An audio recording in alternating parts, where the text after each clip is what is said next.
Another round of AFL action is in the books, and we had some close finishes as well as some huge upsets. Join me today as we recap round 7 before locking in our tips for round 8. Sit back, relax, let's roll the recap. So before we even roll the results of round 7, we need to talk about the fact that the AFL has finally decided on Gil McLachlan's successor, and the new AFL CEO is going to be Andrew Dillon, who a lot of people are referring to as one that is within the boys' club, and that the AFL have chosen to go down the route of choosing somebody already within their system.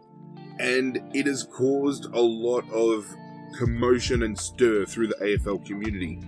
I personally, putting Richmond bias aside, thought Brendan Gale was the perfect man for the job.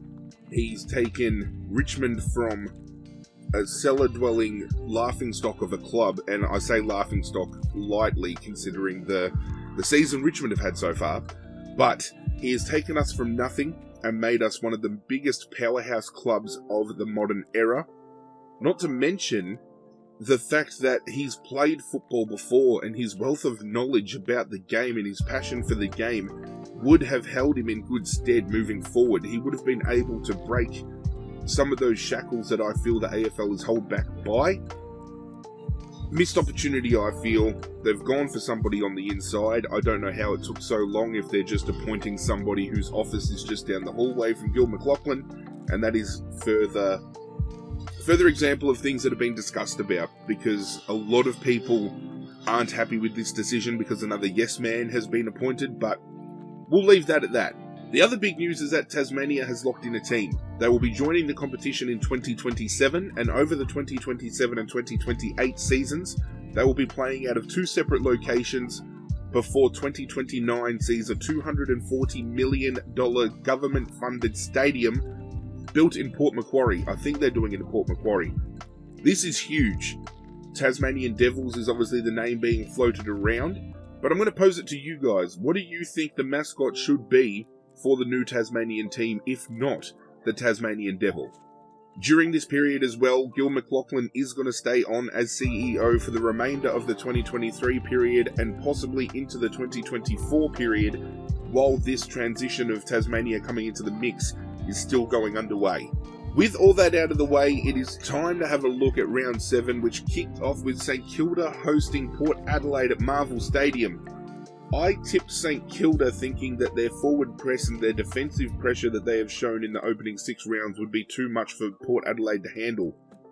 I didn't realise that Port Adelaide had actually had St Kilda's number for a very long time. Going into this game, they had beaten St Kilda 11 out of 12 times.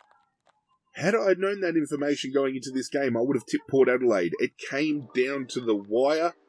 It was a very good game to watch. It was goal for goal pretty much at the end, and Charlie Dixon standing up tall in the final moments to kick the final goal of the game to secure the win for Port Adelaide was absolutely huge. A little bit of controversy out of this game because it's another game yet again where Jason Horne-Francis has come back to Melbourne to play football and has been booed by an opposition team that isn't even North Melbourne. Every team he has played against this year so far, he has been booed horrendously. And once again, I draw comparisons to Adam Goodes because we haven't seen a player booed this much by opposition teams since Adam Goodes was in the team. Adam Goodes decided to go down the route that's saying it was due to racism and made a big story about it. But now we have a young 19, 20-year-old kid who wanted to go home, despite all the bullshit he put North Melbourne through with, skipping training and allegedly rocking up drunk to training sessions and, slagging the team on the way out. I can see where some of this angst is coming from, but I don't understand why every other club in the competition needs to boo this kid. And he's come out and said that it's weighing on him, and I think we can see it's weighing on him. He's had some games where he's performed really well. When the crowd gets a little bit too boisterous, he starts to fumble and crumble, and whatever the case may be. I don't know whether they're being too harsh on the kid. I'm really uncertain. I'd like to know what you guys think, especially if you guys are North Melbourne fans or Port Adelaide fans. I'd love to see perspectives of the team that he came from versus the team that he is currently playing for. And I accidentally knocked the mic, I apologise. Brisbane hosted Fremantle at the Gabba, and as soon as we saw Brisbane at the Gabba, we locked Brisbane in. It's just common sense. You don't back against Brisbane at home, and they did an absolute number on Fremantle. And it's really hard to gauge where Fremantle are currently at. There's some people saying that they feel that Fremantle's midfield has gotten worse since adding Jaeger O'Meara into the mix. Andy Brayshaw has come out and said he's been carrying a knee injury, which for the first time this season against Brisbane didn't cause him any pain. So we don't know whether maybe his output has been lessened because he was carrying that injury. Caleb Sarong is still performing really well, but you can't really hang your hat on just one kid doing everything. The same with Luke Ryan. Luke Ryan has been a stellar performer in Fremantle's defensive line, but you can't just rely on him getting the work done every week. And then up forward, we still have issues because we don't have Taberner in the mix, and Michael Walters is hit and miss. And, you know, young kids coming through the system like Sam Sturt, you know, Jaya Miss, these kids, they can find the ball, but they're not players currently that you can build a forward structure around. And Luke Jackson has fallen a little bit short of the mark too. I personally feel he played better football last season at Melbourne than he has for Fremantle this year. So we really don't know where Fremantle is at. And on the flip side, Brisbane are finally starting to find some form, and they're doing it on a more consistent basis. This is the team that I said was going to finish number 1 overall. The team that I said was going to win the premiership this year, and the team that I said would see Lachie Neale win another Brownlow medal. All of which I think is still capable. I don't think the Brownlow is probably that big of a chance, but they can still finish on top, and they can still very much make the grand final and win it. They've got the team to do so. They're starting to prove it. Their forwards are starting to click. Charlie Cameron is really starting to get off the chain and become a huge threat. He's in all-Australian form. Let's just hope they can keep pushing and they can keep this momentum going, because I think they can be a serious threat this season. The Battle of the Bridge went down in New South Wales, with Sydney taking on GWS in a game decided by 1 point. And of all players to get it done, it was GWS's newly appointed captain, Toby Green, standing tall, ice in the veins, slotting a goal very late in the game. Done. Boom. Bob's your uncle. How's your mother? Thank you, cousin, for the rabbits. GWS stand up, and give me my second blemish for the week because I tipped Sydney to get it done. This was a really good game. When these teams clash, it is always great to watch. They had, you know, everything that you would expect a rivalry to have, and players from both sides really stood up to the occasion. I feel though Toby Green has really taken his game to a whole new level. This is a guy who historically, either on the field or off the field, has always found himself in the media's eye, has always found himself in trouble, either missing via suspension or finding himself reported on numerous occasions. The last 2 seasons, he's really turned his head around, and I think this is why they named him captain coming into this year. He has really, you know, knuckled down, and I said it last year a few times as well. When he takes out all that bullshit he was doing, you know, from years past, and he just focuses on playing football, this kid, well, he's not a kid, but this player, Toby Green, he is such a talent to watch, and he is now showcasing that, you know, he has the ability to be amongst the AFL's elite. I just hope that he can do this on a more consistent basis, and we see this Toby Green moving forward, because this Toby Green is what GWS needs, especially when they have lost, you know, over the last few years. We've seen Tim Taranto leave, Jacob Hopper leave to Richmond. You know, other players historically from GWS have tried to go to other avenues because they have not been happy with the status that they've had at GWS. You know, Jeremy Cameron going to Geelong as well. Currently there is huge rumour going around that Richmond are heavily tied to Harry Himmelberg from GWS, and that would be a huge loss for them too. So it's these type of players that really need to stand up for this club, and they are doing it in a big way. The Bulldogs hosted Hawthorn in a game for a very long time that was an arm wrestle, and I was actually quite surprised that Hawthorn hung around for as long as they did. You know, we've seen glimpses of Hawthorn this year being able to stick with teams and then they kind of drop off, and unfortunately, it was the case again, and the Bulldogs ended up running away with a pretty healthy win at the end, 29 points I believe it was, and, you know, players like Marcus Bontempelli, Jack McRae getting it done. Tim English actually had a really, you know, I wouldn't say poor, but a rather average game compared to the output we've seen him put out. So it's quite surprising to see that the midfielders from the Bulldogs were still able to get off the chain and do what they did when Tim English, who I feel currently is front-runner for All-Australian Ruckman, fell short of the mark compared to his standards. I do like, however, that Hawthorn continue to roll the dice with these young kids. I think Sam Mitchell knows in his mind that they're going to be a bottom 3, bottom 4 team this year.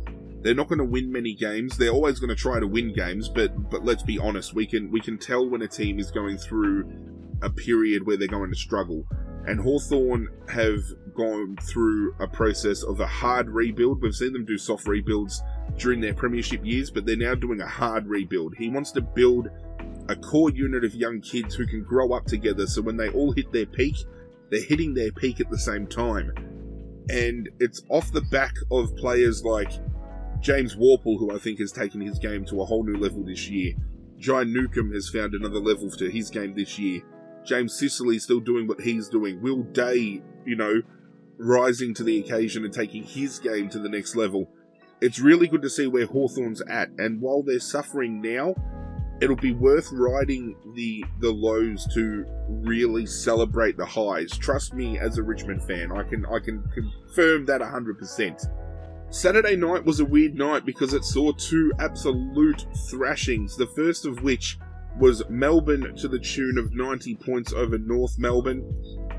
We knew that this was going to be a big win for Melbourne, but I didn't expect it to be to the point where it was almost like training drills in some aspects. It just looked like Melbourne were able to just easily get handballs over the top. They were able to chip the ball around with no defensive pressure. They were able to move the ball forward and convert quite comfortably as well. Melbourne really starting to play themselves into good form, and this is a team yet again who I feel will be a top 4 contender. They can very well win the premiership this year as well. I feel there's a couple of teams in the window that are really a red-hot chance to win it, and while people are saying, you know, Collingwood's favourite and Geelong are firming as favourites to go back-to-back, I really do believe teams like Melbourne and Brisbane, maybe even Port Adelaide, can get the job done from this point in time, especially with the brand of football Melbourne is playing. When we have a look at North Melbourne, I said early on in the season when they were winning, could they maintain that consistency, or would we see a slippery slope start to, you know, see them on a decline? And it is unfurled that way. We are seeing a huge decline, and, you know, I don't know where North Melbourne go from here. I don't know whether they've got the players to mix things up. I personally feel they've probably been playing their best 22 outside of Combin injuring himself to the point where he snapped his leg. He's had surgery. They reckon he'll be back hopefully within 10 to 12 weeks. Goldstein is, you know, still standing tall at his age and getting the job done in the ruck, but as far as a backup goes, we've seen, you know, these players that have been coming in to give him backup as the future number 1 ruck have gone down with injury. So I don't know whether we can hold that into our minds when we think about it.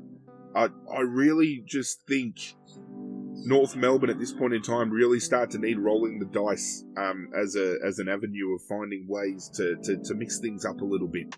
I know that's Rich coming from a Richmond supporter who's supporting a team right now that's playing deplorable football, but it's just an observation. And I love that when it comes to our love for the game, we can all have opinions, we can all have discussion, hopefully more constructive than you know, criticising.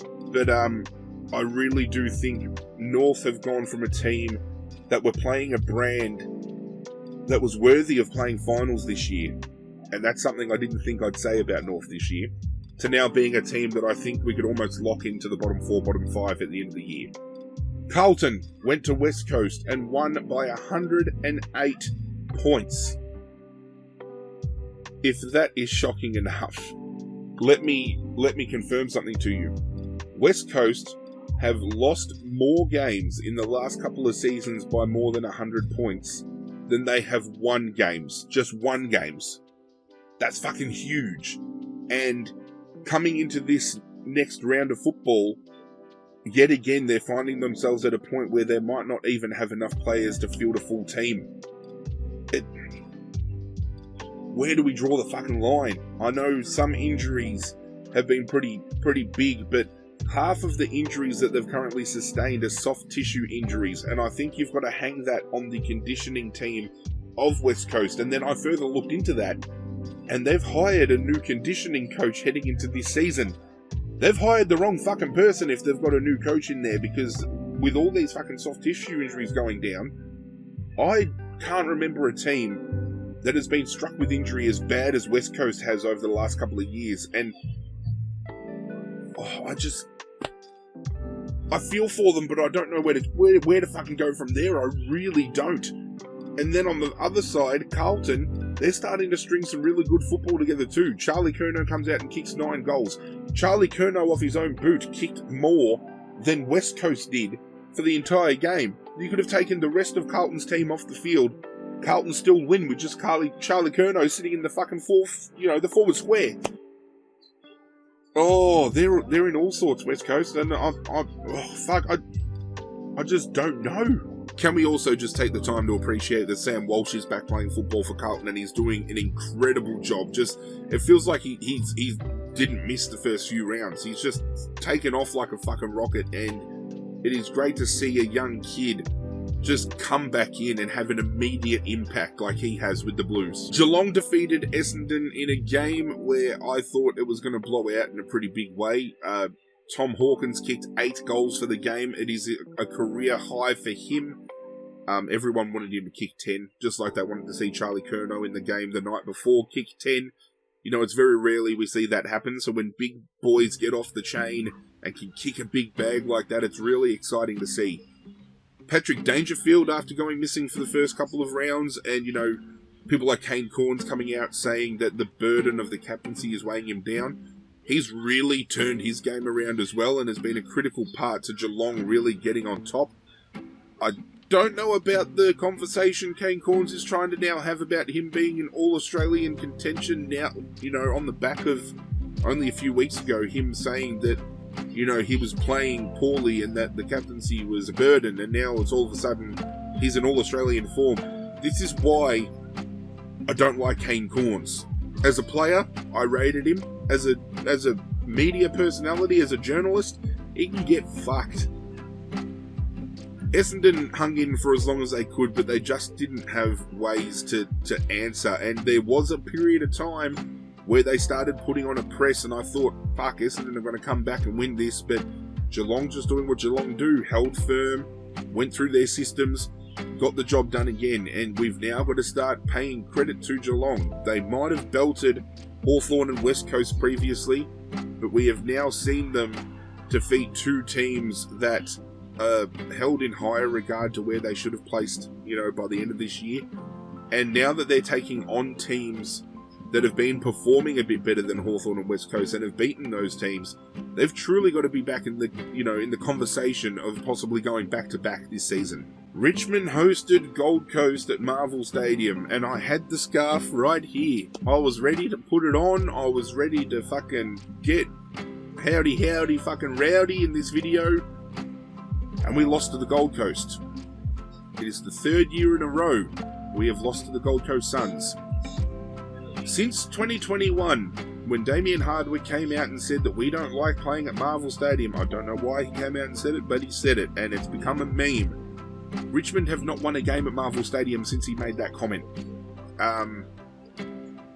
It was the worst game of football I have watched in a very long time, and that was from both sides, especially Richmond. Very wayward in front of goal. Only a handful of players were, willing to stand tall for Richmond. Tim Taranto really firming, his position in this midfield. I still don't like the conversation about us selling the farm, but when you look at it from a point of a draft perspective, Richmond currently have pick number 3 in the draft. Richmond, if they keep playing the brand they're playing, could very well finish on the bottom of the ladder this year, which means we could have had Harley Reid, which would have been absolutely huge for Richmond. But that would mean GWS now have Harley Reid, because GWS have our number 1 pick, and not just our number 1, but I'm pretty sure they hold our first round picks for this year and next year. So Richmond have really backed themselves in a corner here, and I know we've got the young kids in our system already to come through, and I'm okay with giving draft picks away, but the conversation now is, where does Richmond go to from here? And there's now even conversation about Damien Hardwick's standing as a coach. There is question about whether Richmond should look at trading Dustin Martin at the end of this season, even though he's contracted for next year, to maybe get some picks in to counteract that we lost through getting Hopper and Taranto. It is a big fucking mess at Richmond. I was hopeful we were going to come back and win this game. We got within 15 points, and I thought, game on here, we're fucking ready to go, and then Gold Coast just made us look silly again, and I didn't think after 7 rounds of football Richmond would be third last. I had Richmond finishing third on the ladder this year. I thought Tim Taranto and Hopper would have immediate impact. They've had impact, but the problem is the players around them haven't been as impactful, and that's where we're falling short. We are desperately in need of Tom Lynch to come back. We are desperately in need of Toby Nankervis to come back. I even feel Jack Graham coming back into the team would throw something into the mix, because his tackling pressure is incredibly underrated. While we've had Jaden Short and Nathan Broad come back in, and I think defensively our structures have been a lot better since them coming back in, because we've been able to transition the ball out a lot better. But simple mistakes are costing us. We gave Gold Coast 3 goals. Young kicked it straight to Ben King, and Ben King got one of his 4 goals for the afternoon off of Young's boot. Bolter turns the ball over for a goal. Sonzi gives a 50 away, which I thought was soft, but he gave the 50 away. And on the flip side, Gold Coast performed well without Miller in the mix, and I thought Tuke Miller was going to be a really huge out for them. The one gripe I had from a Gold Coast perspective, and it's probably an umpiring perspective as well, I really feel the umpires need to start paying holding the ball against ruckmen that grab it out of the ruck and fail to dispose of it. I know you're allowed to take it out of the ruck, and if you get tackled and it's held to them, it's okay, it's not holding the ball. If you grab it out of the ruck and you drop it, or you throw it, that is a free kick. And I don't know how many times I counted on the weekend where Jared Witts was able to grab it out of the ruck, consistently tackled, consistently drops it, and umpire calls play on. I feel from now on, the taking it out of the ruck, if they elect to take it and they are tackled, it's holding the ball, because they've got a decision in that point in time, prior opportunity if you will, to elect to either tap it or to take possession. And if they take possession, that's their prior opportunity in a ruck contest. That's what I feel. Feel free to talk about it with me in the comments down below. And the final game of the round was a fucking blockbuster. Collingwood led for only 30 seconds of this entire game, and it was the last 30 seconds of the game in total. They got within 5 points. There was only a minute and a bit on the clock. They started getting that press on. We know Collingwood have been in positions like this before. They thrive on being behind at 3/4 time and chasing down a win to come back and get that glorious, that uplifting, underdog victory. And it happened again. They hit Steele's side bottom. Actually, no, they weren't 5 points down. It was a draw at this point in time. They just needed any score, and side bottom manages to kick them behind, and then they fluff around for 30 seconds, and boom, boom, Bob's your uncle, Collingwood win. Huge win. Umpiring, again, was on a standard that we have seen consistently this year. It was fucking atrocious. We had Murphy from Collingwood hit front on, no free kick for front on contact. It busted him open. Instead of the umpires stopping play like they should do for blood rule, they allowed the ball to spill past the player coming off the field, and Jordan De Goey had insufficient intent, deliberate out of bounds, paid against him as this player is coming off the ground. The Umpire Association, surprisingly, have come out to Collingwood and apologised and said they made 2 incorrect calls. what I don't understand is why has Collingwood been the only team this year to have an umpire decision confirmed like this? Every other team that has had blatant decisions, swept under the rug, and they're like, no, it was fine. Collingwood, on the other hand, Craig McRae can tear the umpires apart in the press conference, and then the Umpire Association comes out saying, yeah, we made a mistake, we're sorry. I don't like the fact that it kind of looks like there was, maybe some special treatment given there, but I think it opens the door now to umpires accepting that they fucked up, because they need to start doing it. If players get suspended for negligence, I really feel umpires need to start having opportunity taken off them for negligence as well, and not umpiring the game properly. Bit harsh? I don't know. But the umpiring this year can also get fucked. So I tipped 6 out of 9 this week. Unfortunately, I've been kicked out of the gauntlet because I tipped Richmond as my certainty and we lost. We had one standout player this week tip 7 out of 9, which was the most correct tips for the competition as a whole. So congratulations to Durable Lamb 6, Samuel D, 7 out of 9. Very well done, sir. Congratulations. As we turn our attention to the overall leaders for the competition, on 44 tips overall, we have Christians CZ123 and Benny Craig, both on top with 42. They have taken a buffer by 2 tips ahead of Rockstar Pool 69, Brighton 75, Gramercy Riff 78, NATO and Saintly 12. While myself, I've started to make some moves. I'm currently sitting in 13th place on 40. I'm still 4 tips behind. Hopefully this week we can make some moves. However, I think this week, looking at the matchups, I think this week might be a pretty straightforward week, and I think there's going to be a lot of 7s, 8s and 9s coming out. I'm not confident this week that this is the week I close the gap.